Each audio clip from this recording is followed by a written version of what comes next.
Pour découvrir ensemble l'histoire de l'univers et de la conquête spatiale, il est important que l'on resitue quelques éléments fondamentaux de notre histoire. Et croyez-moi, l'histoire c'est pourtant pas mon fort.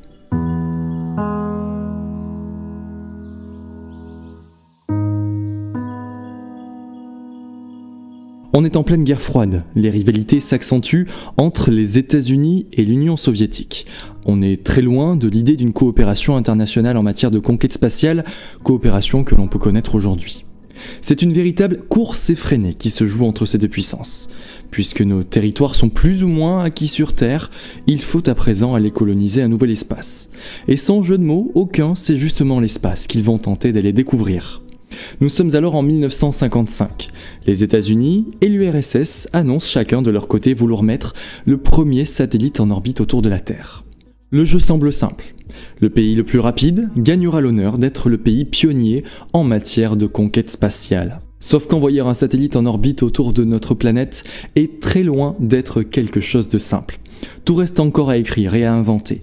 Il n'y a pas de manuel d'explication et aucun retour sur de précédentes missions, puisque ce satellite sera alors le premier à quitter notre atmosphère.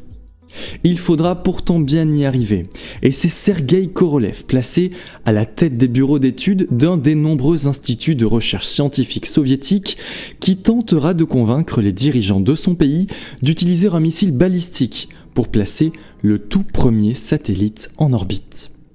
L'utilisation d'un missile balistique, c'est loin d'être un problème pour les soviétiques.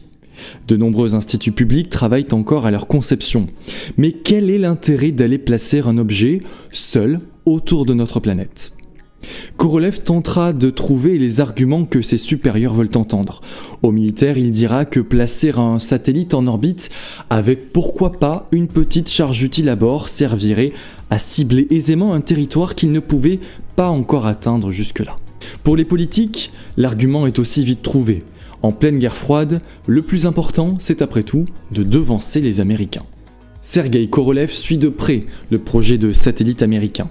Et leur rapidité l'inquiète, à tel point qu'il sera décidé que les instruments scientifiques de mesure qui devaient initialement faire le voyage avec le satellite Sputnik 1 seront lancés bien plus tard. Tant pis pour la science, l'important après tout, c'est d'être les premiers. Le 4 octobre 1957 a lieu le décollage de la fusée R-7 Semyorka, avec à son bord Sputnik 1, depuis ce que l'on connaît aujourd'hui comme étant le cosmodrome de Baïkonour au Kazakhstan. Le satellite, finalement seul dans la coiffe de sa fusée, s'apprête à nous partager son fameux bip-bip que nous n'oublierons pas de sitôt. Une fois placé en orbite, il devient alors le premier satellite artificiel de la Terre. Et je dis bien artificiel. Nous avons effectivement depuis bien des années un autre satellite qui lui est naturel, c'est notre Lune. Sputnik effectuera pas moins de 1400 orbites autour de notre planète et parcourra près de 70 millions de kilomètres avant de venir se frotter à notre atmosphère et de se désintégrer le 4 janvier 1958. Les Américains, eux, lanceront leur premier satellite Explorer 1 quelques mois plus tard, le 31 janvier 1958.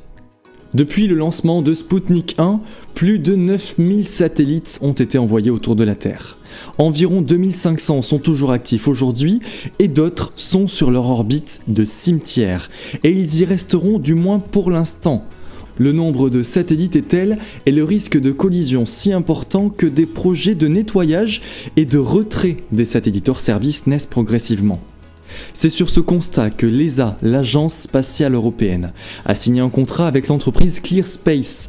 Leur but commun est d'envoyer à l'horizon 2025 un module chargé de venir s'amarrer aux satellites hors service pour les freiner suffisamment afin qu'ils viennent se désintégrer dans notre atmosphère. Gardons cependant à l'esprit que les satellites n'ont fait qu'améliorer notre confort et notre mode de vie depuis le lancement de Sputnik 1.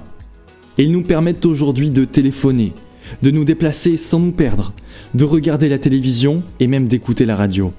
Sans ces satellites, nous n'aurions jamais autant évolué. Et sans eux, aujourd'hui, nous serions perdus.